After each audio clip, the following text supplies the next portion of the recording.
Jeff Pelletier, it's great to have you on the show. How are you doing today? I'm doing well, thanks. Yeah, good to be here. I'm excited to have you here today. I mean, your interests and your experiences, they align almost perfectly with the ethos of this show. You're on the frontier of racing, dabbling in the 200-mile scene. You're experimenting with really cool storytelling formats on YouTube, and you're making a living directly through the sport. And this is all of the stuff we love talking about. The first thing I think we got to cover is what just transpired at the Moab 240. I have so many questions, but first, what draws you to that distance? Well, I've done a couple of 200 milers before. I did Tour des Géants was my first one back in 2018. That's in the Italian Alps. I then did the Swiss Peaks 360K in the Swiss Alps. And those are like big mountain races, right? They're a little bit different, but I always wanted to do an American 200 because they're supposed to be relatively faster, and they are. The cutoff times are much shorter. And so, yeah, I kind of had unfinished business. I wouldn't say I'm a 200 mile specialist by any means. They take a lot out of you emotionally as well as physically, but I felt like I had unfinished business. So I really wanted to do an American 200 miler, and I love the desert. So I was drawn to Moab. What is particularly interesting about the Moab course? Like you mentioned, the love for the Mhm. desert, but from what I understand, it's a pretty multifaceted course in the sense that you get up high in the mountains at times. You Mhm. are in the desert. Talk about that. Yeah, and that was actually a surprise for me. So we went down to Moab a few weeks early and spent some time there, and I really just wanted to acclimate and get a feel for the drier weather and for the terrain. And the first thing that stood out to me, I mean, first of all, we got there at the perfect time. The fall colors were just popping. We drove through Colorado to get there, and the thing that's really special about Moab, and I think it's a surprise for people, is how diverse the terrain is. You do start down in the Moab Valley and you kind of go up onto a plateau. You're going through some real kind of desert red rock terrain, but pretty quickly you make your way over to Shea Mountain, which is up above 10,000 feet. That section was actually added this year. So the Moab 240, it turns out, wasn't actually 240 miles. It had been measured with some older GPS devices, and I think they had to do some minor course changes over the years. So basically, they added another 10, 12 miles this year to bring it back up to 240. Okay. And I think my understanding is that's one of the sections there around Shea Mountain that they added. So you Okay. climb up quite high, about 10,500 feet. And it's this sort of island of mountains there. It's sort of just in the middle of the desert, and it's completely different terrain. Beautiful trees, beautiful forests, beautiful fall colors. Then you drop back down and you're running through the desert again. And then you make your way over to the La Salle Mountains, sort of on the Colorado border. And again, you're back up into the sort of subalpine there in the trees, back up over 10,000 feet. And it's beautiful again. So it creates these chapters to the race. Not only, you have your days, you have your nights, night one, night two, but there's also these milestones around the types of the terrain that you're going through. So I think that makes Moab pretty special. I love that thinking in terms of chapters. On Strava, I was looking at your Strava file for the race. It looks like this massive, beautiful loop that you do. Hmm. Um, I don't know if this is like a stereotype of 200s or any of these like super big races, but at any point did the course feel contrived to you, or did it feel like throughout the day or throughout the multi days it followed this like meaningful, like naturally progressing type route?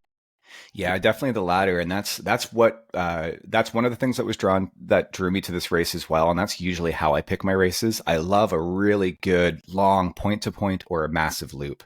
I love the feeling of like you're traveling somewhere, like you're going the distance and you're going through different types of terrain.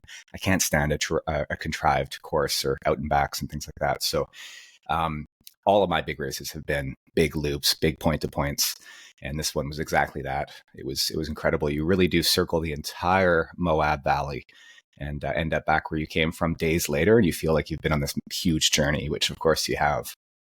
I'm sure there are a fair number of differences, but when you compare and contrast European 200 races like Tour, like Swiss Peaks, to a race like Moab, what struck you as the most different parts of it? The biggest, the kind of most superficial difference is going to be in the terrain. So again, most of these, at least the 200s that I've been drawn to in the past, have all been in the Alps, and you just get a lot more elevation change, and you have also elevation altitude to deal with. So that's the most obvious difference. The climbs are huge, the descents are huge. That makes they can be quite difficult to train for, especially if you're coming from a flatter place. Um, But I think the other difference, and the difference that I really wanted to experience, was the cultural difference. Races in Europe are big, especially like Tour des Gens. You're getting up to 900 runners compared to a couple of hundred in these smaller, relatively smaller American 200 milers. And I should say North American, because I want to give a shout out to the Divide 200, our first Canadian 200 now that's Yes. on the circuit as well. So North American 200s, which, you have this more grassroots, hard rock 100 feel versus UTMB. So the cultural difference is real. I'm not saying one is better than the other. I mean, running through the Aosta Valley again through Tour des Gens is such a special thing. You're going through these towns and people are out there supporting you. Whereas with Moab, you're out and it's wilderness. You really do feel like you're in the middle of nowhere. And I suspect that would be the same for Bigfoot and Tahoe and the Divide. So the terrain's different, but the culture is different. A little less competitive, and by that I mean in a good way. It's not just that the fields are maybe not quite as deep, but I think people are out there just to have a good time and have an experience. Whereas again in Europe, you have that kind of a little bit more of a cutthroat kind of competitive feel at the front of the race, maybe. So definitely there's a cultural difference, and it's I think they both have their pros and cons.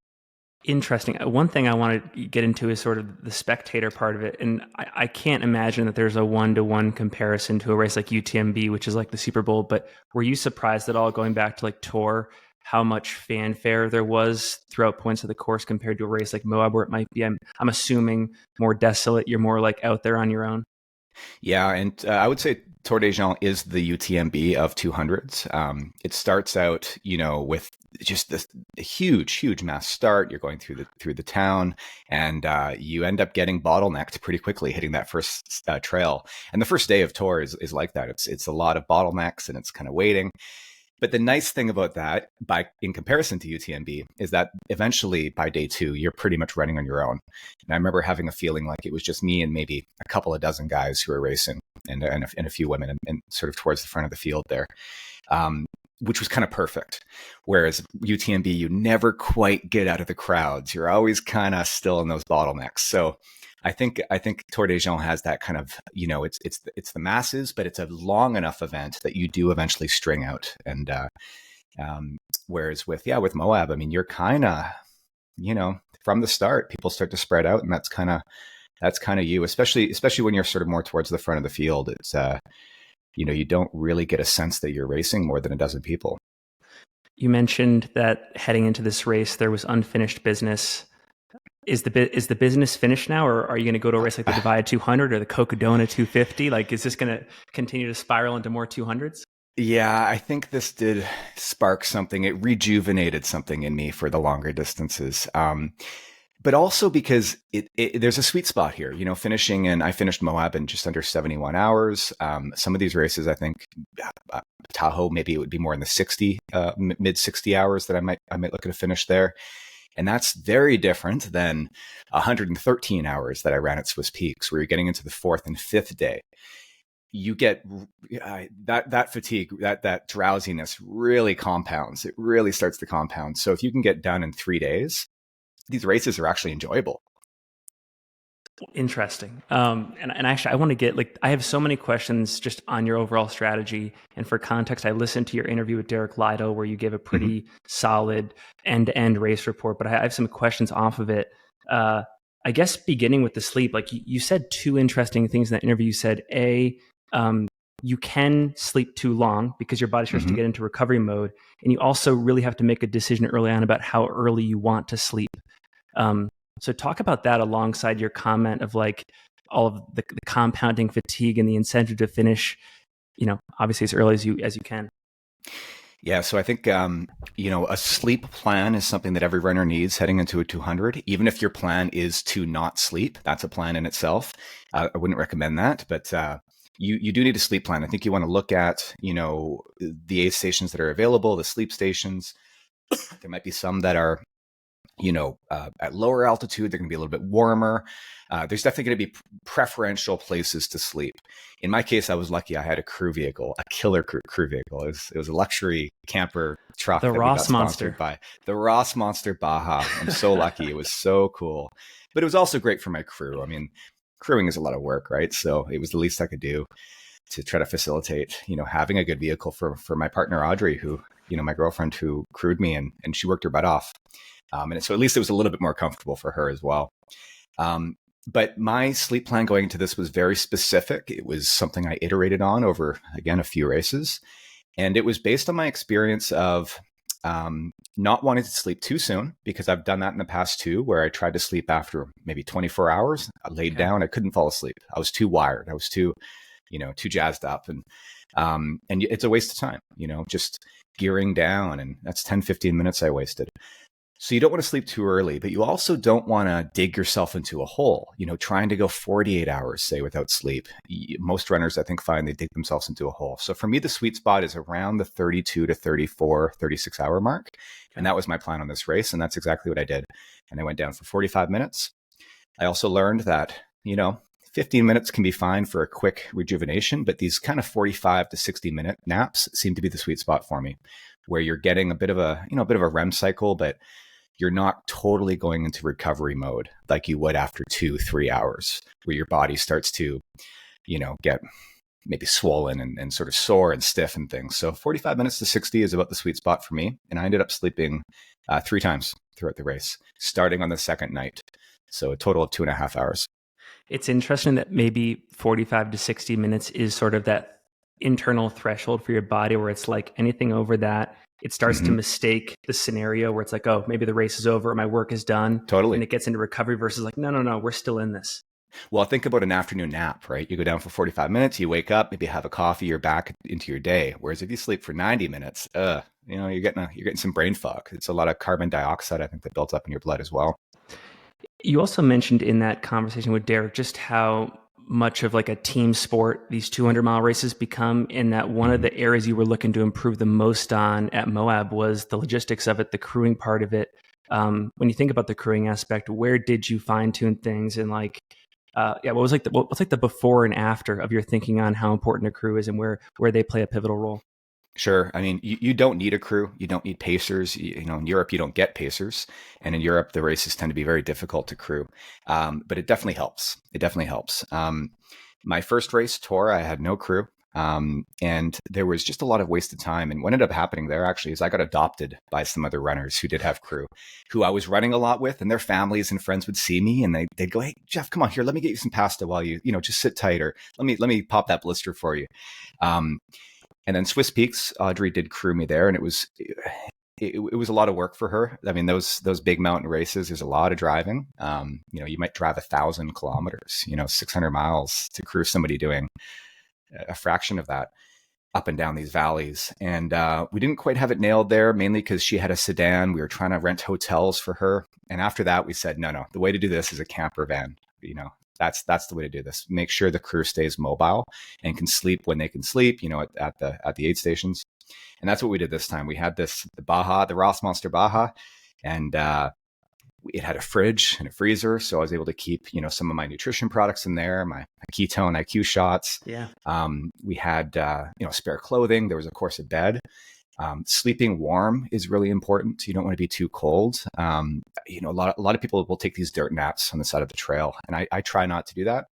One of the reasons is because typically they last 5 to 10 minutes, because you wake up shivering. Your body wakes yourself up because it's like a survival mechanism. It's just too cold to sleep on the trail. And I had just the absolute best case scenario. I had this warm, heated, comfortable truck with my sleep mask, my noise canceling headphones, all that stuff that I've been using for the last couple of races. And couldn't have worked out better. It's interesting, and not to pivot too far away from the strategy, but you mentioned Ross Monster, and I had never heard of them prior to watching some of your videos and in your social media in the lead up to the race. Obviously, if you think about ultra running and you go to any pre-race like packet pickup setting, you see all sorts of these, various camper vans in the parking lot. But I had never realized that there were brands out there in the space that were interested in getting directly involved in the sport and working with athletes like yourself. Can you talk about how that partnership came to be? Yeah, I mean, this was something that their PR team had reached out to me. I think they were a fan of my channel, and this was actually a couple of years in the making, this opportunity. And we were just waiting for. I've been spending a lot of time in Europe doing adventures and racing. I hadn't done a race in the States for a while, and so when Moab came up, it was the perfect opportunity to finally work together. And Ross Monster specializes in custom conversions. This happened to be out of the rental fleet. They do have a rental fleet as well, but they do really cool custom designs of trucks and vans. And I guess they saw an opportunity to tap into a new market here. So they're based in Colorado. Yeah. We drove it from there to just outside of Boulder to Moab. But you can bet that when I get into Hard Rock, hopefully next year, we'll be working with them again, hopefully. And they just give you like a ready-made, fully outfitted vehicle to use.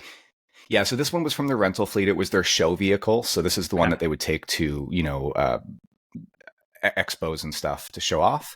But typically they'd be completely customized for their buyers, for their customers. Yeah. Very cool. Okay. Well, I mean, I'm always fascinated when I come across I shouldn't say new brands, but relatively new brands. I think it's kind of cool that it's like, it's partially endemic, partially non-endemic. I find it fascinating. Coming back to like the strategy of the race though, like thinking about pacing for a second, I look at a lot of these quote unquote shorter races, 100 miles and below, and we're seeing in the data that increasingly as the sport gets more competitive, so many of these races are dictated right from the gun. Like people have to be in it very early. But I look at your example in a lot of these other 200-mile races where things develop much more so into the second half of the race. So talk about what you've experienced and noticed there. Like, are we still at a point in time where these 200-mile races are very much like second half type races and the first half is something different altogether? I mean, all I can speak to is my own sort of strategy and sensibility as a runner. And I really am the type of runner. I actually just published a video today where I talk about this on my channel. I see these longer races, especially 200s, as a process of discovery. Yeah. You start running and those first 10, 20 miles are you're just getting, not even warmed up. You're really just trying to feel like, how's that little, niggle that I had in my Achilles feeling? Okay, it's not too bad. How is this feeling? My stomach, you're really just feeling things out. And that kind of continues for me, that process for the first 50, maybe even 100 miles. It's how am I feeling through the first night? Like, did I sleep well enough the night before? How's my stomach doing? Just really checking in and feeling things out. And again, it's a process of discovering how this race is going to go for me. And in that second half of the race, then I can apply what I've learned. Okay, I'm feeling good. I've got the legs. Let's layer it on a little bit more. I'm not trying to force anything. So while I do have a plan, it's a plan with room for movement and for change. But again, I really like to sort of let the race unfold. And that usually for me means starting off a little bit slower. I think though, one of the things I tend to start too slow. I'm not an aggressive runner. I'm not typically even a podium runner. I just kind of just go out there and do my thing. I'm usually filming, right? I'm always filming, I should say, when I do races. It's a bit of a distraction. You're a good runner though. Like you're like a top 10 percentile runner, I would say. I'm a top 10 percentile. I'm good for a top 5 at a local 50K and top 100 at Tour, that kind of thing. I'm consistent. I've never DNF'd. So yeah, I create a plan and I stick to it. But sometimes I think I could be a little bit more of aggressive of a runner. I could take chances. And I don't take those chances very often. And you look at a race like Moab, I finished 5.5 minutes behind Jesse. Jesse might have had more in his legs too, but I definitely finished feeling like I could have kept going for a while. And it made me realize that I could have probably layered it on a lot sooner. And maybe that needs to be part of my plan moving forward, is to go out a little bit more aggressively. I can't remember where you said it, but you said it and it struck me as fascinating. And maybe it does have to do with just like how you've approached the sport over the last 10 years. But like heading into this race, you said, I didn't feel one lick of loss aversion. Like you said, it was this process of discovery. And for a lot of runners that are in your position that are at least generally on the more like competitive, successful side of things, they do tend to feel this obligation to uphold a certain image of themselves, or there's this pressure to replicate results that they've had in the past. And it seems like you kind of came into this race totally free. So how did you make that happen? Yeah, and that's I think some runners prefer to run scared, get out ahead and just try to hang on, and other runners prefer to hunt. And I think running scared, it can be motivating, but I can only imagine. I mean, Jesse was fighting for first. That was his to lose. He was in or fighting for first the entire race, and that's that sort of sense of loss aversion that he must have been fighting, and that's stressful, and that can affect your decision making. Maybe his naps ended up being shorter than they could or should have been? Who knows? And did that affect him? But inversely, maybe maybe I could have shaved off 15 minutes here or there. And if I did have that pressure, maybe I would have made better decisions. But of course, that could have come back to bite me as well. So it's hard to know, but there's definitely two styles of runners. And I do tend to more come from the back, especially in these longer races. And I just do my thing. I don't typically race other runners as much. I kind of just run my own race and let things happen. So really in this race, I think I was like top 15 maybe for like the first half. Even that, I was chatting with different people and just biding my time. And really, I wasn't even into the top 5, I don't think, until the last 100 miles. And then I slowly chipped away and made my way up to second place all of a sudden with about 70 miles to go. And for me, that's where I had to switch my race strategy and think, okay, now I'm actually racing here. Now I am running scared. Aaron, who was in third at the time, wasn't too far behind me. I eventually put some time on him, and I felt like I had a pretty comfortable lead. And then it became a question of can I catch Jesse in first? And had I waited too long? So again, I'm reevaluating some of these things. And this is why I feel like now maybe I'll take another crack at another American 200 where I can go out there and just run. And, maybe it's Cocodona, maybe I'm not sure, but Cocodona is a pretty deep field, but, divide 200 potentially and go out and see what I can do and maybe put more on the line, take a bigger risk and risk having my first DNF maybe. I mean, that's not the worst thing in the world. As a fan of yours, if I have a vote, the vote is the Cocodona 250. I think that'd be such a cool one. But I guess maybe one more thing on the competition piece. So if I got this correctly, you moved from, I think it was like in 10th position to second position, all in the last 70 miles, which again, I think speaks to just how much of a second half race these events are at the current moment. But maybe one of the things that prevented you from winning this thing was you said you didn't have a first place strategy. Like you had planned for every single outcome except for first place. Yeah, I had a plan. I had a plan for everything. I didn't have a plan for what would happen if I was gunning for first. That should have been my plan D or F or whatever. And so I'm not sure that I knew quite how to execute. I mean, for example, the last aid station, Porcupine Rim aid station, up on the top of the rim, you have 20 miles to go. It's a non-crew accessible aid station.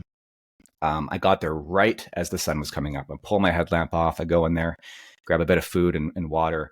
I filled my bladder there. And in hindsight, I didn't need my bladder filled.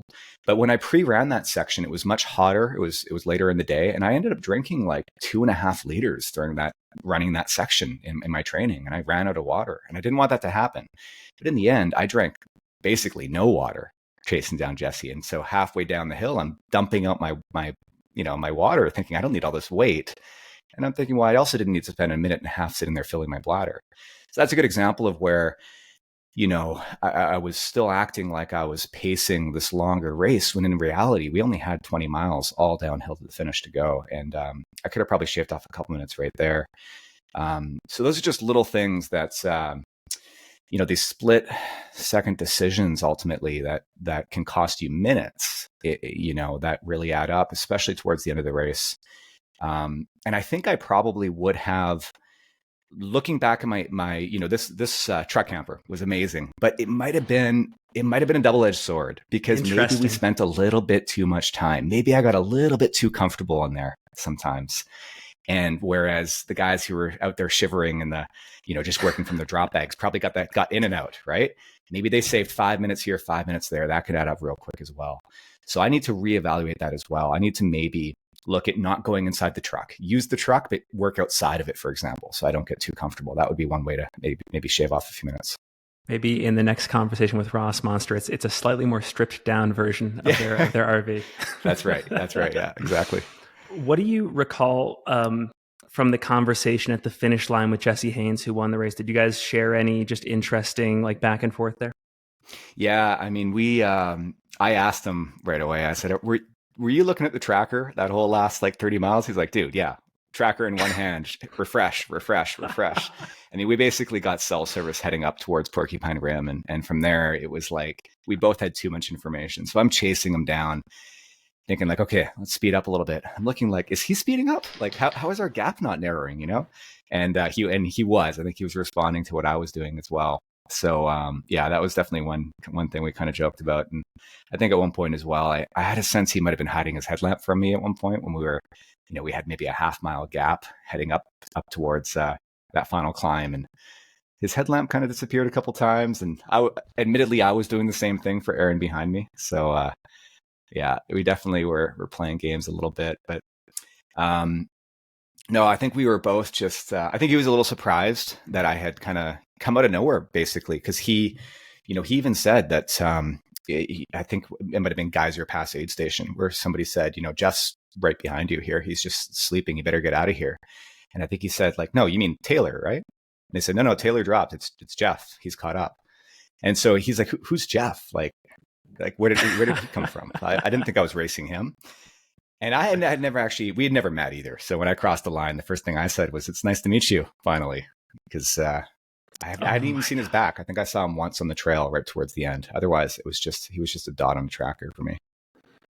A couple more questions about this race and just about this part of the sport in general. What's it like because given that you've had experience at a bunch of different races in our sport, different distances, terrains, et cetera, what's it like to recover from a 200-mile race versus 100? Like, is it a longer process, shorter process in some weird way? Talk about that.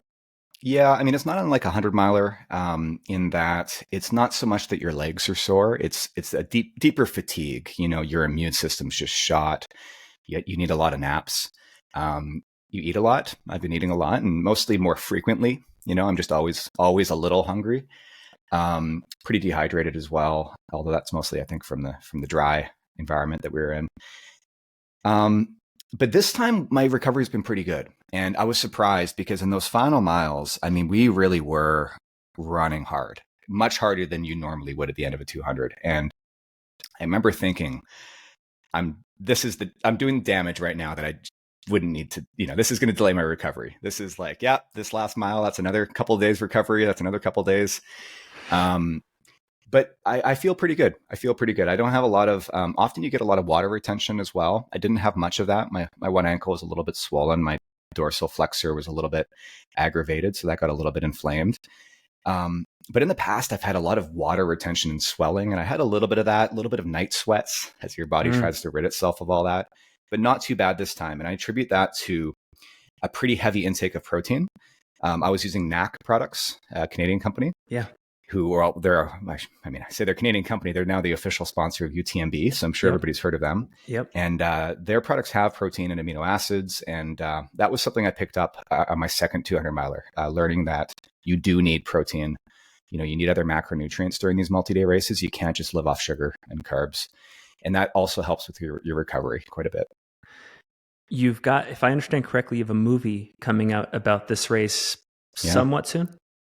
Yeah. So, I mean, I film all my races. And again, probably could save a bit of time if I wasn't messing around with my camera all the time. But that's just part of my journey. That's just part of my kind of what I do. And so I have a YouTube channel. I've documented all my big races on there, starting with Tour des Géants. And the one from Moab is going to be special because it's got, I worked with my buddy Derek Lytle, one of the best in the business. And he got just some incredible footage of me and drone footage of me just in the middle of nowhere, just running down these secluded roads and things. He got a lot of stuff of me at the aid stations, which helped. I didn't have to film myself like I usually do. I could focus on what I was doing.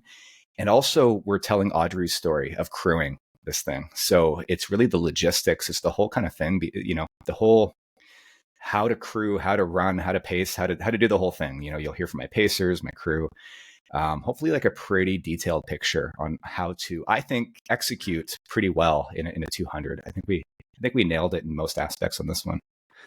As a consumer, I find these films in the sport about the 200s particularly awesome. Like before this interview, I watched the one that Eric Sensman did before Cocodona, the Sally McRae one there. She's done a whole series for these American 200s.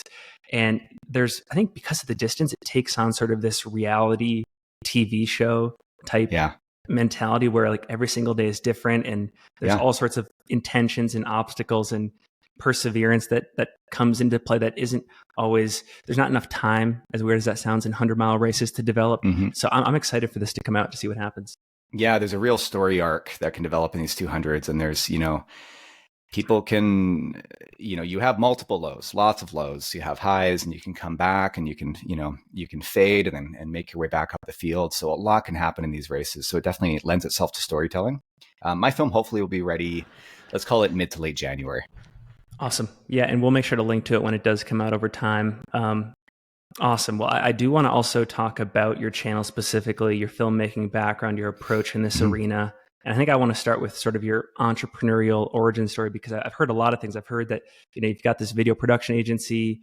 Yep. You were, even when you were like a teenager, you had like a web-based business that you were kind of jamming on, went to film school. Yeah. Like talk about all this. Like how did all of those events lead to where you are now? Yeah, I mean, I've been pretty entrepreneurial since I was a teenager, and I've been working in media really since high school. I graduated in '99, right before the .com explosion, but I came out of that with having some success with a couple of websites, and I then transitioned into video production. I've been making videos in high school as well, my grad video and things like that. So I always had a camera in my hand. But I always thought I would make documentaries, say for like Nat Geo or something, like travel films. That was nature films, say. But I early in my career started a corporate video production company, and that was kind of what we were told was a quick way to make a few bucks. And I ended up building that business. It took me a lot of years. I've had that company now for almost 2 decades. That's pretty much been my entire working career. But that business has given me not so much the financial resources, but the time, because I have a great team now, and it allows me to work remotely. It's a part-time job for me. It's still my full-time income, but that's afforded me the time to then transition to telling my own stories again. I could have never known at the time that instead of making travel films for Nat Geo, I'd be making them for YouTube. I mean, YouTube has only been around for so long. But there was kind of just this, I started running as well in my late 20s. And pretty naturally as a marketer at heart and professionally started telling stories through that. And eventually those two things just converged. And I realized, I can apply what I'm doing with my video production work to my passion, this new passion of mine for running. And it's only been in the last couple of years I've seen that become something where it's actually generating revenue to help me travel and to pay for all these, these trips and races, and potentially could become my full-time job as well. Wow. So that's really just been the last couple of years that things have kind of converged. And again, that all started with, fortunately, having a business that afforded me the time and flexibility to do that. Whereas I think other YouTubers struggle in that it's, either they have a full-time job that they're trying to balance it with, maybe even a family, and they're trying to approach YouTube as a money-making thing from the start. And they have to really just chase the views, say with gear reviews and things like that. I've been afforded that freedom to kind of just go with, experiment and tell stories that I care about and that I'm passionate about. And that's kind of led me, I think, into this niche of sort of longer form adventure and race documentaries. You've got more sustainable incentives. Yeah, exactly. Like I don't need the views. I don't need the revenue. And at this point now, I pretty much just reinvest a lot of that. We traveled a lot this year. And so YouTube, affords me those opportunities now. And but again, I do still have my business on the side as well. And so I don't have to chase the views necessarily. And having said that, I saw some success with my film from UTMB. It did tell me that there's certain races I think that are going to be, more successful on the platform than others. That's pretty clear. That's something that I want to talk about in a moment too, is like how you choose your races and how you choose to create content. And, do you fall into sort of the lane of like, capturing pre-existing demand or creating demand? But first I got to go back. Like what kind of websites were you building back in the 90s? Oh, it was, we had a couple of like humor-based websites. This was before social media, okay. Web 1.0. It was like sharing content, like shareable stuff. People would share it through their email addresses, and we'd basically build up a massive newsletter list, farm people's email addresses. And there's a lot of banner advertising, put it that way. That's awesome. Okay. But yeah, coming back to now, like I think you make a really interesting point about incentives as a content creator and having the freedom maybe to pursue the stuff that you truly want to create versus feeling pressure to Mm-hmm. create stuff that may have more immediate payoff. And I mean, as a creator myself in this sport, as a podcaster and doing like race coverage and stuff, I am certainly not immune to this. I have definitely at various points felt the pressure, whether it's to get a certain sponsorship or to create a Mm-hmm. certain piece of content. I can look at the metrics. I see what immediately resonates, what I thought was good but didn't resonate with the audience. Mm-hmm. Do you keep that video production agency as sort of like the backstop that gives you that freedom? Is that how that works? Yeah, I mean that's exactly it. Like the business is, like I said, I have a great team there, so that's sort of it's doing its thing, and will continue to do so. And so I don't need to stress as much about generating money from YouTube. And it means that, I mean, I basically make films, the films that I would want to watch. I edit for myself. I'm my own audience. And I know there's enough people out there like me who might want to watch the same thing. When it comes to pacing, when it comes to topics, I mean, a good example is I like to do a lot of fast packing. And I'm trying to lean into that more moving forward because I think it's a bit of a niche I could carve out for myself on YouTube. Even the term fast packing isn't, it's not a very popular search term. It's an example, though, of an area that I think if I play the long game, I might be able to really help to grow that side of the sport. And again, maybe own that term to a degree. Yeah. But it won't pay off immediately. And so, but I'm sort of committed to helping to grow that side of things and to educate people on the gear and, how to do it. Because I think it's just a great way to enjoy the trails. I think for anyone that listens to this show that is a creator, what you just said, there's interest in this idea of owning a term. Talk more about that. Yeah, well, I mean, very specifically, tactically speaking, like the term fast packing, if you search for it, it's a very low search volume, and that's something you would look for when doing SEO. You'd look for search volume. How many people are literally searching for that word? Would I call my film "Running the Tour de Mont Blanc" or "Fast Packing It"? And I do A/B test those titles, admittedly, but well, it depends. So I want to grow the term fast packing and grow that niche, and again own that, or do I want to sort of overlap with other topics and areas? So yeah, I think it's that long game versus immediate kind of payoff. Even in the industry, I mean, there's some brands who use the term fast packing, but it's only a couple. Yeah. And most companies don't. And I think even that's an opportunity for some brands to really own that term. And that's something I'd like to maybe work with. I'd love to develop my own fast packing pack one day that's really just dialed in. Yeah. And that's definitely an opportunity that I think is so far left untapped. There's some okay packs, but no great packs out there. I don't know if this is like a good one-to-one comparison or, adjacent example, but like maybe for listeners and viewers, like when Carl Meltzer was one of the first trail athletes to sign with Hoka, he made a very early bet on that brand, got the speed goat associated with it. Or like, Mm-hmm. I mean, we just talked about the 200s, Mike McKnight, very early on in his career saying like, I'm going to be the 200-mile guy. I'm going to invest in this race series. I'm going to build my athletic reputation around it. And maybe those are like adjacent examples to this whole like fast packing percent. I find that fascinating. Yeah, I think so. And also it's, for me, the ethos of fast packing really is adventure. When it comes to my training, I like to trick myself into training. I don't like to go out there and do, if I do a 100-mile week, 100-plus-mile week, it's not because I'm out there doing hard tempos every day. Like it's because I fast packed some route, or, I did some big adventure that just happened to be 100 miles. That's typically how I, some people race to train, some people train to race, and I adventure to race. That's how I train. I want my running to be inspiring. I want my training to be a story in itself. I want it to be part of the journey. I want the journey to be the most exciting part, not just the outcome, not just the race. And so fast packing allows me to do that. And again, I think it's a really interesting style. It's basically just, it's a combination of backpacking and running. And especially when you go over to Europe, I mean, you can do it with the 12-liter pack. You can go hut to hut. And that is just an incredible way to see the Alps. I was studying your YouTube channel before this in prep, and correct me if I'm wrong, but it looks like it was the Tour de Géant video that sort of opened the floodgates of growth for you. If that is true, talk about that moment, and did that like inject extra confidence for you or motivation to maybe get more regular at content creation on the channel from there on out? Yeah, you nailed it. I launched my channel years ago. I had a trekking video from the Annapurna circuit to Nepal, but I didn't have a strategy. I would sort of drip out a video maybe every couple of years. And I ran Tour de Jean in 2018. I then ran the Swiss Peaks 360K in 2019. And I actually didn't publish either video till early 2020 by the time I got around to cutting those two. And so really it was kind of heading into 2020 that I launched those two videos, and Tour immediately got some traction. I think mostly because it's a big race.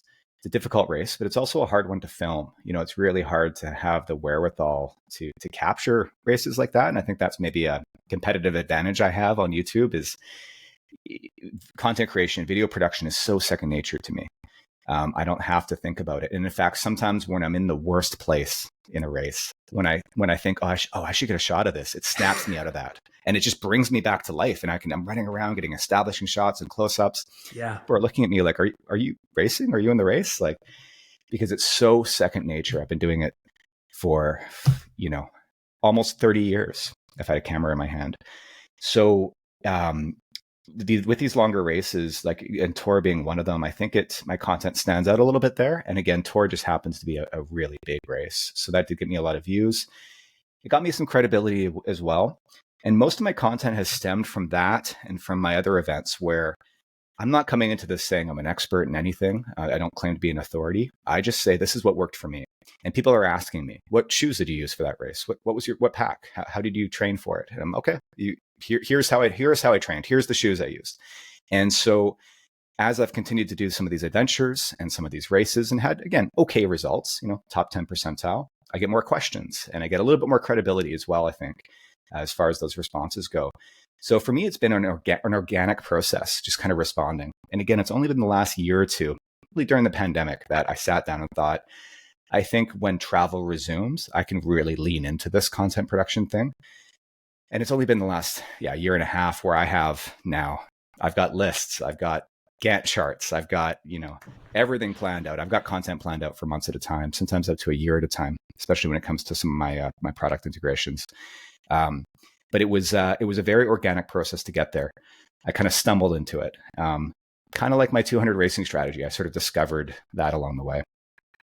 I'm really interested in like the present day cohort of creators like yourself, people like, Ethan Newberry, Billy Yang. Mm-hmm. Do I understand correctly? Did you work with Ethan on a few of his films in the past?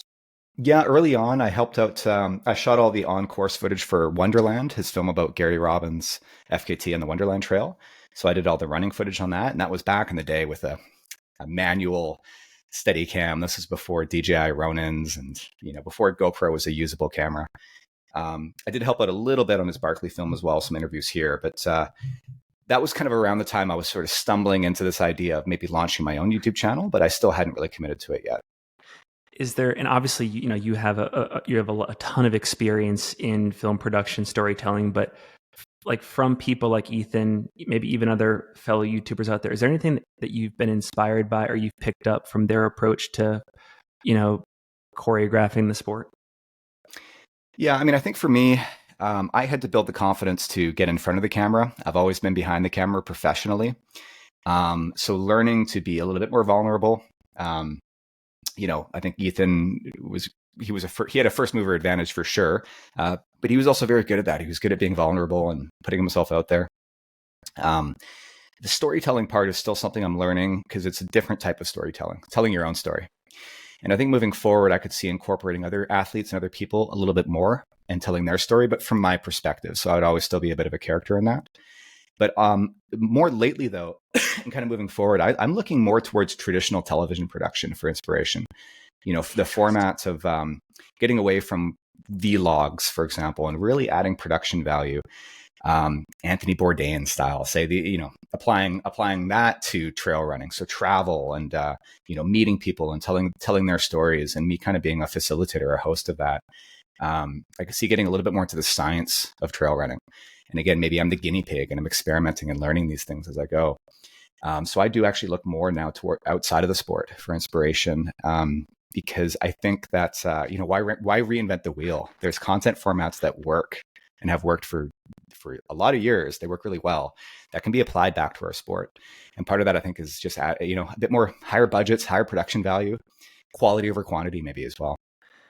And you seem to fit in this category perfectly, but it seems like a lot of the best new ideas for our sport have come as a function of looking nowhere inside our community, but outside our community to other sources, like you said, like Anthony Bourdain, and then you bring Yeah. back those ideas to our community, and like that becomes innovation.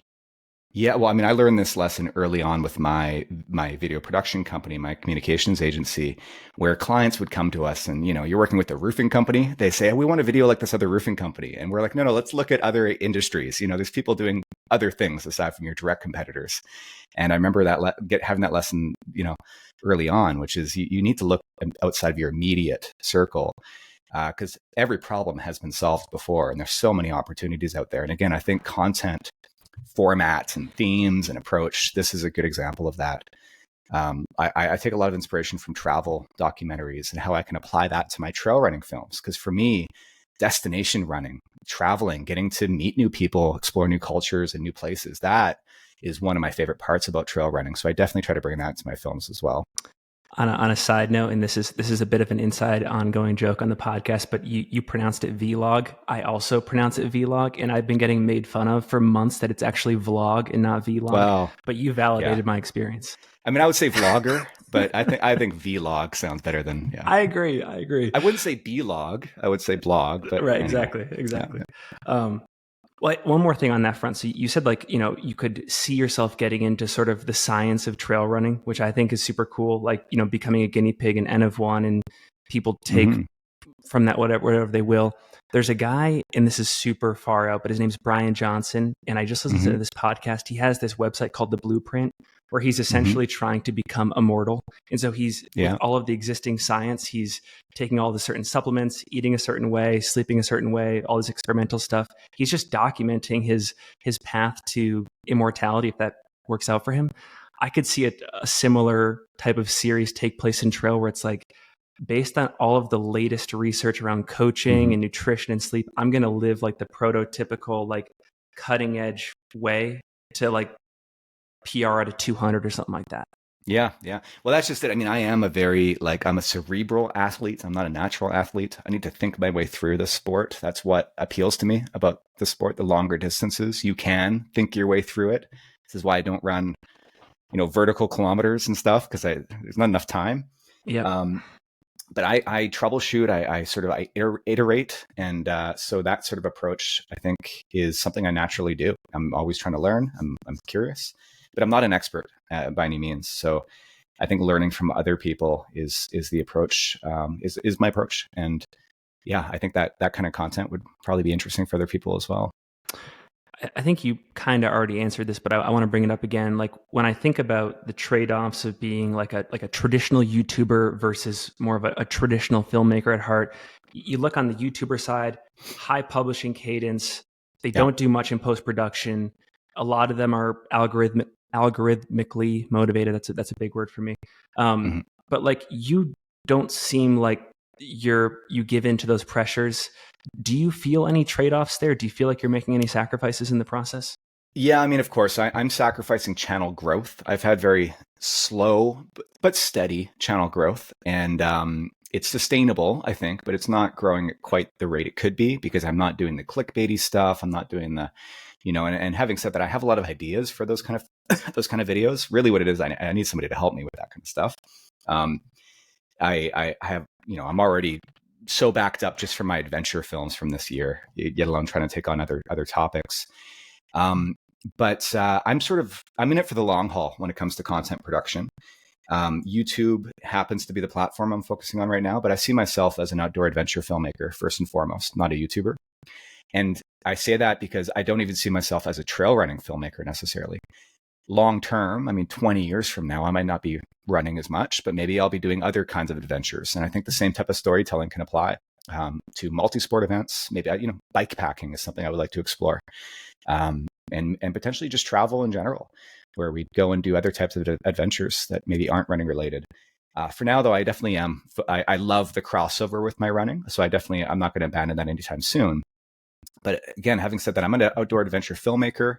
I happen to be focusing on trail running and happen to be investing in the YouTube platform at the moment. This is a super hypothetical question, but like if you were in a different financial position and like this channel had to work, it like had to be, it was your economic well-being was hanging on it. What would you be doing differently with your YouTube channel? Do you imagine? Yeah, so if that was the case, I would then lean into the more clickbaity stuff. I mean, I do know it works. I resist it a lot. I've worked as a YouTube strategist for businesses in the past, and definitely just observing other creators in the space. I'd probably going for more of the quantity over quality approach, put it Okay. that way. A little Okay. less storytelling, a little more, probably educational type stuff, a lot Okay. of how-to, a lot of tutorials. I do know that stuff would work. I think there's room for both. I mean, I could see. I'm hoping heading into the new year to start building a team around me. Working with Derek as a filmmaker not only helped. I mean, in that case, it helped to elevate the production values of my film. And I think that's something I will definitely do again moving forward with some of my big events and things. Is I'll bring in outside talent. But when it comes to scaling my content production as well, I could definitely build up a team of editors and people to help me on the back end as well. Try to get out some of this content a little bit quicker, and that might be where I still focus on my storytelling. That's the stuff that I personally work on. But on the side, I'm putting out a little bit more of the tutorial type stuff, maybe even some gear reviews. What type of person would your first hire be? Is it like a Swiss Army knife type? Is it a specialist in editing? How do you think about that? Yeah, I don't. I mean, I have a lot of experience working, like hiring, building a team. So I've thought about that. I have room for both. I have sort of administrative tasks like creating subtitles. Is a silly thing that somebody Yeah. needs to do, and it takes an hour or two for each video. And I do them all the time for every video. I have a lot of English as a second language viewers, thanks to some of my European films. And so that's an example of just a small thing that could be delegated to somebody with a good eye, but they don't have to be a Swiss Army knife. They can be sort of a B player who is maybe a remote worker. Um, I think there's room on my team for both, and I think eventually, I'd love to build up a media team around me, so that in say 3 to 5 years, we're just a powerhouse producing great content, but a lot more of it, quantity with quality. That's kind of my dream. In the moment, it's escaping me, and it could be the case that something like this already exists. But in your mind, is there a sort of content house that already exists in the sport, or would you be creating something that maybe deserves to exist and should exist for a lot of reasons, but isn't there yet?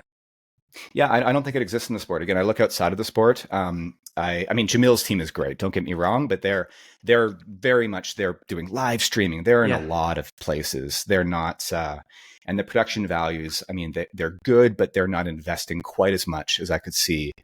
I would love to create content that's Netflix worthy and potentially could get broadcast and could get picked up on maybe streaming platforms. And so I don't think there's anybody doing exactly what I have in mind, which is a really professionalized production approach to trail running. You could be the guy looking back, 4 years from now that brings the drive to survive for trail running to Netflix. Yeah, well, maybe. I mean, I should say Bo Miles, I think, is the closest example. Oh, Um, Miles. Bo Miles, he's a great filmmaker. He's a great storyteller. But the reason why I hesitate to mention him as an example is because while the quality is great, the quantity isn't there. He only publishes a film every couple months. When he does, they get millions of views because they're guaranteed bangers. And he hires a crew. He doesn't shoot and edit himself. He writes and directs. But he's a professor. The filmmaking side, I think, is more of a hobby for him. He doesn't have a production background. So I think he's got the quality side, just not the quantity side that I envision for this kind of thing. Because you mentioned it earlier, like if you did, or when you make that transition to also telling other people's stories, are there any Mhm. particular athletes you have in mind or groups? Is that still kind of fuzzy right now? Yeah, I'm not too sure. I mean, I think I don't want to just be making films. I think my friend Billy Yang is probably the one guy who's managed to really walk this line where he makes mostly films about other athletes. He does some more vlog type content, but it's mostly other people's stories. And yet he publishes it on his own channel under his own banner, and people recognize it as Billy Yang work. Yeah. Whereas most people, you do that and nobody knows who made the film. I mean, Sally's films, you mentioned Sally McRae, like her films she's got a great team. the filmmakers that were, I saw them working down at Moab. Drew They're Darby. killing it Yeah. that's right. Yeah. But I think that 99.99% of the people just think of them as Sally McRae films, even though there's this team behind her producing that work. So, you got to walk that line. I want to build a brand. I want to continue to build that presence under a single channel and have a consistent story. So it's less about, it's not that I want to be known in the sport necessarily. It's more that I want each film to feel like part of a bigger story. Yeah. So there's a progression to my story. There's a progression to my trail running, to my adventures, for better or for worse. Even as I get older and I get slower, right? That's part of the story. And I think when you make films about other people that can feel very disparate, you lose that through line. And now, I mean, when we talk about storytelling, yes, there's a story in each film, but there's also this consistent narrative that can exist, that can connect those stories. And I think that's the power of having a channel, a YouTube channel, is there's a through line there. And people can follow you for years and see your story evolve. And I think that, again, the risk is that you end up making just films about different people and there is no through line. And so I want to try to walk that line. Again, I think Billy's done a good job, but even that, when you watch his films, he doesn't put himself in it in the way that I probably would. So maybe it's more I'm pacing somebody in a race. And so it's their story, but it's me there telling it. That might be the extent of that. You mentioned the situation with Sally McRae and how there are these amazing people behind the scenes that are creating a movie for her. But when the audience thinks about the outcome, the attribution sort of goes to Sally. And like, I know the guys behind that, like Tyler and Drew, they're amazing. Here at Singletrack, I work with a guy named Scott Hickenlooper, who's just created like absolutely banger films for us in the past. Thinking from the vantage point of a lot of these like videographers and photographers who do a lot of great work for brands, they do a lot of great work for creators. Is there any advice you have for how they can sort of go to bat for themselves better or get more credit in the process, or I guess just get like a bigger share of the pie so that, not only is there like their end product coming to life and creating so much joy in our community, but like, they're just maybe like profiting from it more or something. Yeah, I to be clear, I don't think it's a bad thing necessarily. These filmmakers are getting credit. It depends on their goals. If their goals are to be getting more opportunities to go and make similar work, to make films like that, then they're on the right track. They'll get those opportunities. But if their goals are, for me, I want to be invited. It's not the money for me, it's the opportunities. I want to be invited out to do some cool, amazing adventures in the future. But I don't want somebody to say, oh, and by the way, we just want you there as a camera guy in the background. You'll be riding in the car.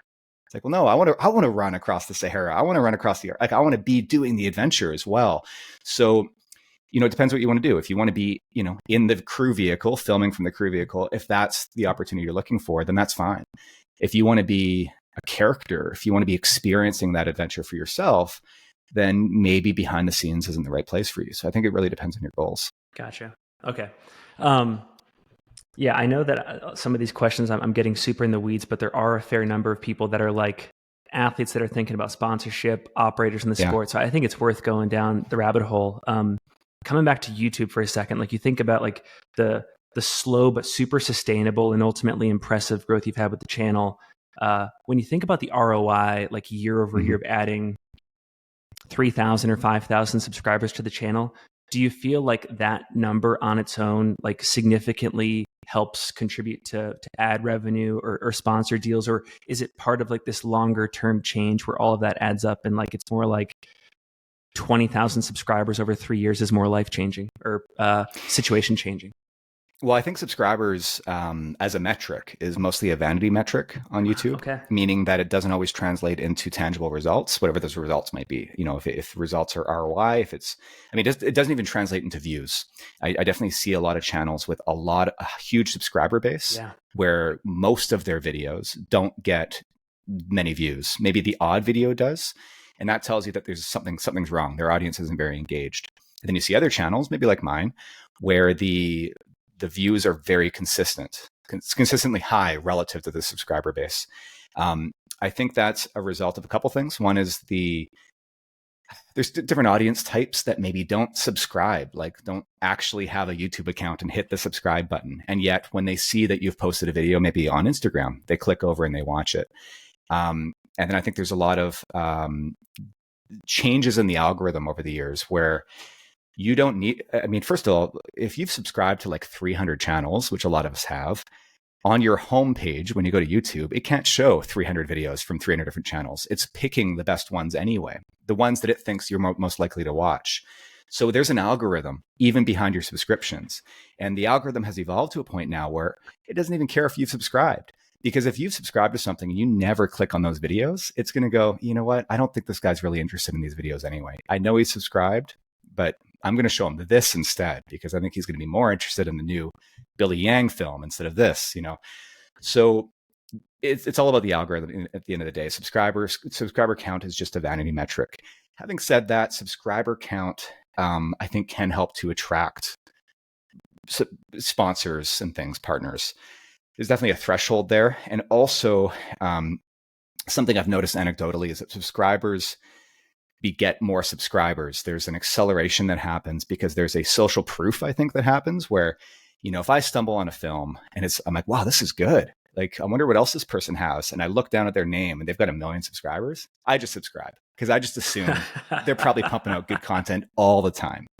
Whereas if I stumble on a film that's really good and they've got 1,000 subscribers, I'm like, hold on a second. Are they a brand new channel or is this film an anomaly? Because why do they only have 1,000 subscribers? And I usually click over and I look, and sure enough, maybe it's a channel about productivity and they happen to make one running film or whatever. Okay. So having a high subscriber count can provide social proof that can help grow your channel as well. So I do measure and have goals for subscribers, but it's not because I want the subscribers in themselves. It's the secondary benefits that it provides. So views matter. And then the third kind of thing, though, skipping ahead of views, it's engagement. Are people commenting? Are they sharing? And are they watching? Are you getting the viewer retention? And that's where storytelling comes in. And the better you can tell a story, the more engaging you can make it, the longer the video can be. And to say it like it is, the more ad placements you can put in it.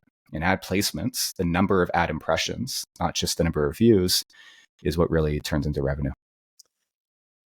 I find this next thing fascinating. When I look at a lot of especially the professional sponsored athletes in our sport, ultra trail running, almost everybody, I might even say everybody with like one or like Claire Gallagher is an exception. She's off social media, but almost every pro athlete is on Instagram. Very few are on YouTube as well. And yet YouTube is a place where you can like measure demand. You can like really easily tap into your audience. Do you have any thoughts on why there's such a difference there between, saturation on Instagram versus YouTube for these athletes? Yeah, I mean, it's barrier to entry in terms of creating the content, creating long form video, which is what YouTube really is intended for. Long form meaning over 5 minutes, say 5 to 10 minutes and longer. That takes a lot of work. And I think that's it. I think that's the main thing. It's so much easier to just put out a few images. And as far as I think satisfying sponsors, I mean, I've worked with sponsors who, I won't name names, but some of my better partners I've worked with for years, they have these platforms that you plug your socials into, and that's kind of how they monitor their athletes' activity. There usually isn't YouTube on there. Wow. And so I go, hey guys, what about me? You know, because I have some Instagram followers, but I'm mostly focused on YouTube because they don't expect their athletes to be professional, almost full-time content creators on YouTube. It really is a full-time job. So, I mean, that's it. It's time. And it's too bad because YouTube is so much easier to monetize. And it's also much easier to create a much deeper connection with your audience. It's like podcasting, right? Yeah. Where Finn, like if I've got you in my ears for hours at a time while I'm running and I feel a connection to you. Long form content does that in a way that short form doesn't. So there's huge benefits in long-term content, especially video content for YouTube, where you can really monetize. I'm not sure how you would monetize Instagram, aside from doing the odd little sponsored post, which can't pay much. And it's also, I find, very intrusive for your audience. Yeah, you're going to laugh at this number because obviously, you know, you bring in way more, but like I get right now like $300 a month in AdSense revenue from YouTube, and it's awesome. Like I use it to pay groceries every month. It's excellent. Yeah. Yeah, it's not nothing, and it can scale. It can scale. So, but again, it's that deeper audience connection, longer form. I remember a few years back, somebody saying, podcasting's dead. I thought, podcasting's dead? Are you kidding me? I listen to hours of podcasts a day. And again, the ROI, that intangible audience connection you can develop, is huge. We're now doing hosted tours. Now we bring people on trips. We went to Patagonia earlier this year. We ran the Tour de Mont Blanc with a group. I had a lot of fun. Next year we're going to Ecuador, and we're going to Iceland. And then Audrey is going to lead a women's only group on the Tour de Mont Blanc. And all of that is as a result of a deeper audience connection that we've developed on YouTube, where people trust us, and maybe they want to hang out with us, but I think more just they trust that we'll put a good group together. They know us, they like us, and they trust us. And that's as a result of that deeper connection that we've achieved on YouTube. When you think about sort of like the categories of revenue, so like AdSense is one, maybe partnerships is another, Patreon fan subscriptions is another one. Do you have goals for which ones should be your primary source, or are you happy to see it coming from any direction? Yeah, I mean, I'm sort of in the experimental stage, so I do generate revenue from my channel. I mean, I do have an accountant, and I do write things off. Like, I'm at a stage where it's real money, but for now, I'm mostly experimenting. So I do a fair number of product integrations, and to be honest, part of that is I'm just experimenting with the having fun with it a little bit. Okay. I do have a marketing background, and I do this for a living, working with brands and making marketing videos. So it's more of an experimental process for me. So I wouldn't say I necessarily have goals for them, but I am trying to diversify. And I think that's something every content creator should do on any platform is, well, first of all, diversify your platforms. And part of that for me is making sure I build up my newsletter in addition to YouTube. If I was to get banned from YouTube tomorrow, that would be a huge hit to my brand and to my revenue. And at least if I had a newsletter base, I can maybe bring them over to a new platform. So that's, we call that owned land versus rented land. You don't want to build all your property, all your homes on rented land. And the second piece of that is diversifying your income streams. And so as a YouTuber, the obvious ones are AdSense. Those are the programmatic ads that show up throughout your video. I place them manually. I choose where those go, including pre and post roll. Then there's the product integrations, the ones that are sort of, this video is sponsored by AG1, say in my case.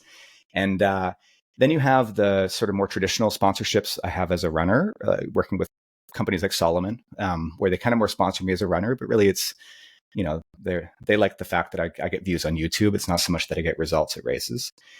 You have affiliate marketing links. When I do link to products on Amazon, for example, I get a little bit of commission there.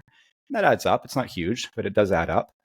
So there's different ways you can piece that together. And again, we're now doing these hosted trips, which are completely separate. Those are real life things we're doing. That's all, of course, an extension of the channel as well. And that brings in revenue.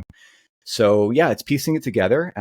It's making small moves, incremental improvements, and diversifying as well, just to lower the risk of any one channel or any one sort of revenue stream taking a hit. Well, I really appreciate all the insights there, because I think, like I said, there's a certain audience that listens to this that gets value from that. But also, I think just as the sport gets bigger, as it gets more professional, as there are more people attempting to go full time at it, these types of conversations can be instructive. Before we close up, though, I do want to make sure we kind of come back to your approach to storytelling and creating these videos, and the scripting that goes into it, and the research that goes into it. And I think maybe starting with the research and the scripting, and I'll tell you a story on my end to kind of illustrate. Like when I think about a lot of the videos that I've created in the past, mostly the only consideration has been the cinematography piece and sort of creating these this montage of glamour shots that kind of captures the ambiance, but not these, trials and tribulations of the athletes or anybody in the videos. And you've taken a really interesting approach and really thinking carefully about character development, stuff like that. So talk about your research and your scripting process first.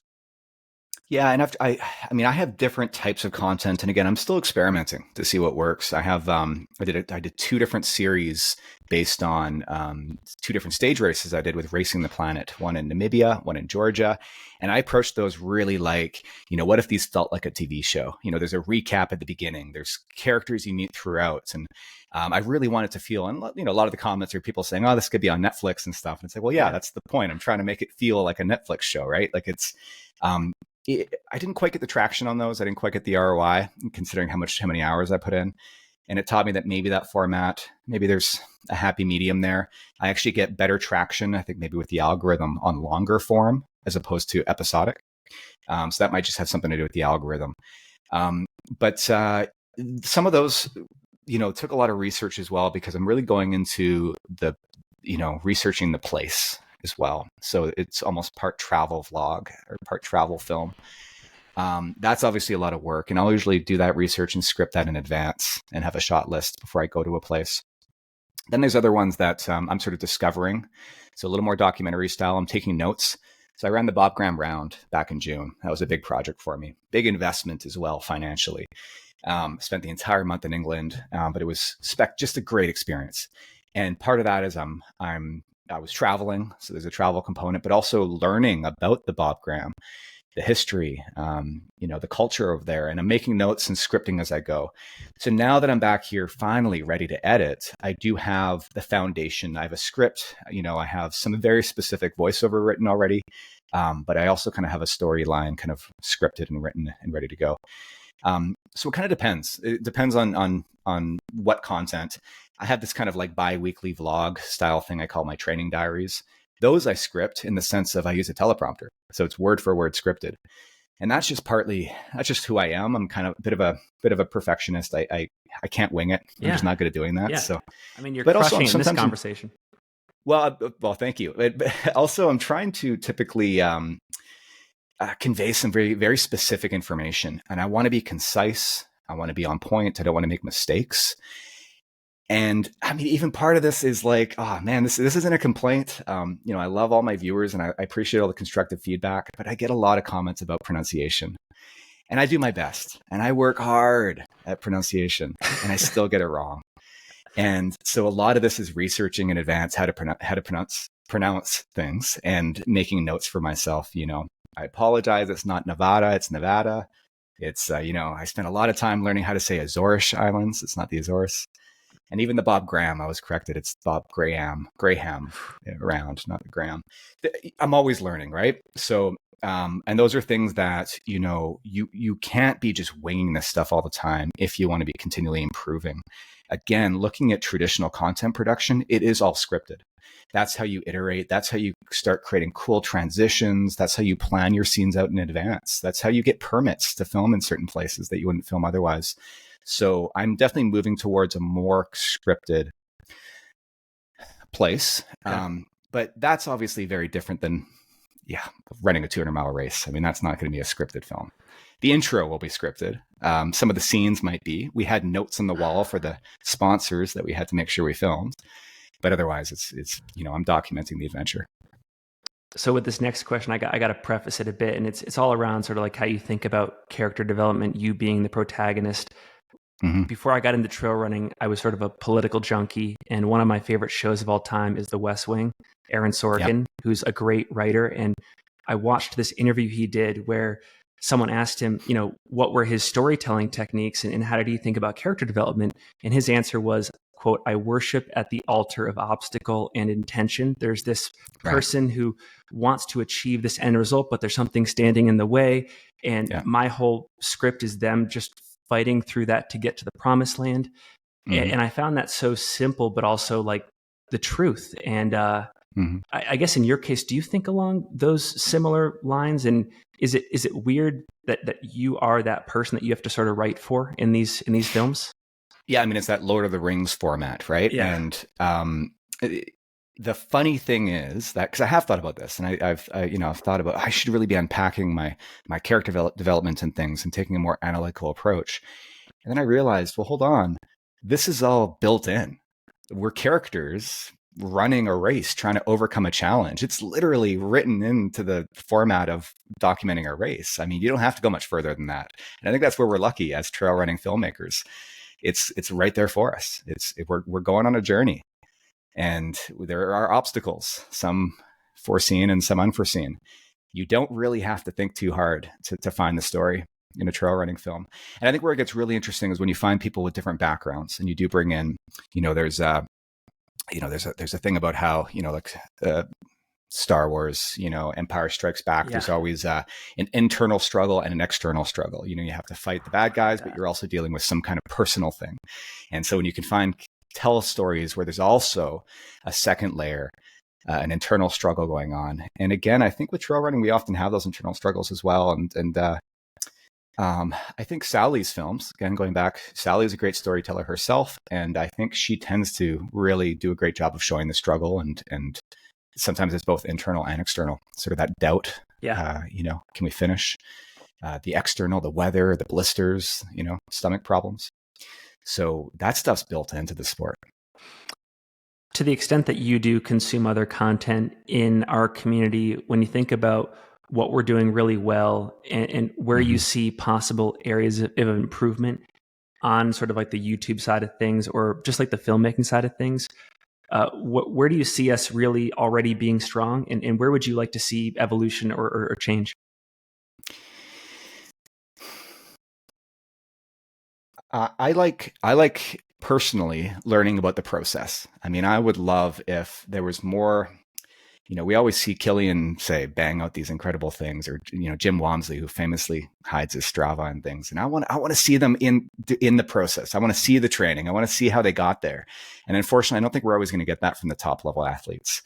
But that is what personally appeals to me, is learning more about the process. It is that sort of the journey. Again, Sally does a great job of that. She talks a lot about her strength training and her build up to these races. So I think the stories that we tell could be as much about the process as a result, as much about the training as the racing and some of the struggles that come up there. I would love to see more of that. I think, and this has been such an awesome conversation. I appreciate the time. I think the last thing I want to ask you about is just, I think you've already sort of addressed the long-term strategy plan, which is, I think maybe getting more into the fast packing scene, scaling yourself, building a team around you. But when you think about like self-improvement and just not even just areas of your running, but like your filmmaking, how are you looking to get better at your craft in the next 12 to 18 months? Yeah. I mean, I see every video I make, every film as an opportunity to improve, to iterate. When I see people, there's a rut that a lot of creators get into, a lot of my fellow creators of, we talked about chasing views, for example, and you'll have the adventure runner who starts making reviews, and those reviews start performing really well. And before you know it, their channel is a review channel. And once in a while they make a film about a race and it doesn't perform as well because their audience has been primed for, say, watch reviews.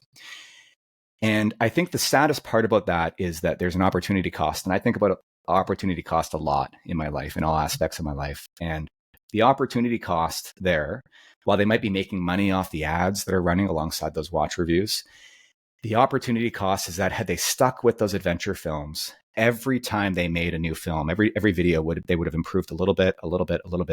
And maybe by that time, their adventure films would have been getting traction and they would have been really good at doing that, assuming that was their goal. And often I think it is. Often I can hear it in their voice when they talk about their work that they wish they were doing more of the adventure, say, as opposed to reviews. That's just one example. So I think that's that long-term versus short-term. So for me, every film, I try to improve a little bit, try some new technique, whether it be, some camera technique or experiment again with a new ad format, because I'm interested in marketing. But really see every video, every film that I publish as an opportunity to try something new to improve. Never going, cool, I've got it figured out, let's just pump these out now. Yeah. Because while that might be a good way to rest on my laurels in the short term, it's not going to get me to the place I want to be and want to have my channel. And again, maybe this vision of a production house in 3 to 5 years. I should also say, just when it comes to monetization, when it comes to, again, ads and product integrations, I know there's probably some people who watch, especially YouTube content, where it's less prevalent. I think on podcasts, I think are pretty commonly have ads now. Yeah. Most podcasts have ads, but most running podcasts do as well. And while a lot of YouTube channels have product integrations and ads, the running YouTube channels still tend to be a lot of hobbyists who are just publishing films about races, and so they don't bother monetizing necessarily. And I think you have channels like mine where I have been experimenting a lot with paid partnerships. And part of that for me is I'm trying to make it sustainable. So I am trying to see what works. I'm not always going to be working with different, every revenue stream necessarily. I might try merchandise. I don't know. We'll try different things. Yeah. But part of this is trying to make this sustainable. And I think for viewers who sometimes push back a little bit on that kind of stuff, the question is, do you want your creator to be around in 5 years and not burned out? Like, do you want them to be able to hire people to help them, editors, camera people, to make a living off this, maybe quit their job and do this full time? Because that's the way. Professionalizing the content creation process is the way to make it sustainable. I think it's maybe a little selfish to wish that how dare they try to make money off their craft? They should be doing this for the love of it. It's just not sustainable. People burn out and they disappear. And you think, what happened to that creator? Well, they couldn't quite keep it up. They couldn't quite keep up the pace, the workload, the late nights. And when your significant other is like, what are you doing? Like, I've been for there. what, a few hundred views. But if you can say, no, we're making a living off this now. This is the business. This is a business and it's generating revenue. Then you can lean into it and it can become a sustainable thing. So I do selfishly advocate that we should be encouraging people to professionalize their work and work with sponsors. And, you can skip the ads, whatever you want. You don't have to buy the products, but celebrate when people do get these sponsorships and things, because it's showing that they're on a path towards sustainability. I think we've talked on the edges about this before on the show, but I think that was the first time someone has articulated the reason, the value proposition of helping creators and athletes go more full time is there actually is an opportunity cost. There is a long-term downside to operating in the mindset of doing it for the love of the game, or doing it as a passion project, because there are other, stress is stress. There's other areas of your life that get affected, that get less investment as a result. So I'm glad you put that there. I also like what you said about the consequences of priming your audience, both in a positive and a negative direction. And it is wise to think thematically about your content and where you want to go long term, because I have to assume that every single time you put out a piece of content, whether it's an Instagram post or a YouTube video or a podcast episode, when your audience listens to it or they consume it, it's a thumbs up or a thumbs down sort of vote of confidence for the next time around as well. So yeah, brilliance all around, but I'm glad you mentioned all that. Oh, thank you. I'm glad I could bring up some points. And again, it's not about the money. It's about what the money affords you to do. And when it comes to being an artist, it allows you to do your work, to your craft, to practice it full time, if that's what you want to do. Jeff, it's been a pleasure to have you on the show. We can't thank you enough. A lot of value. We'll make sure to link to all of your social media in the show notes, especially the YouTube channel. I'll reiterate again, you have this film about the Moab 240 coming out hopefully this coming January 2024. Yep. I always like to give the guest the last word. Do you have any final thoughts or calls to actions that you want to leave listeners and viewers with before we go? No, if you want to learn more about kind of my fast packing adventures, I'm not the most experienced fast packer, but I do have a fair bit of content. Check out my channel. I've got a few adventures there, and we had a big season this year. We've got a ton of content coming out. We invested a lot. in our travels and I wanted to bring my audience to some new places and on some big adventures. So we've got films coming from the O Circuit in Torres del Paine National Park, Patagonia, from Slovenia, doing some fast packing there, from, again, the Bob Graham Round. I'll have a documentary on that. So, so check it out. And, hoping to inspire people to explore more, and in some cases to explore their own backyards. Because I think sometimes I've gone places and had people comment and say, I didn't know my backyard was so nice. I didn't know we had such beautiful mountains here. So that to me is a win as well, when I can kind of encourage people to go and check out their own backyard as well.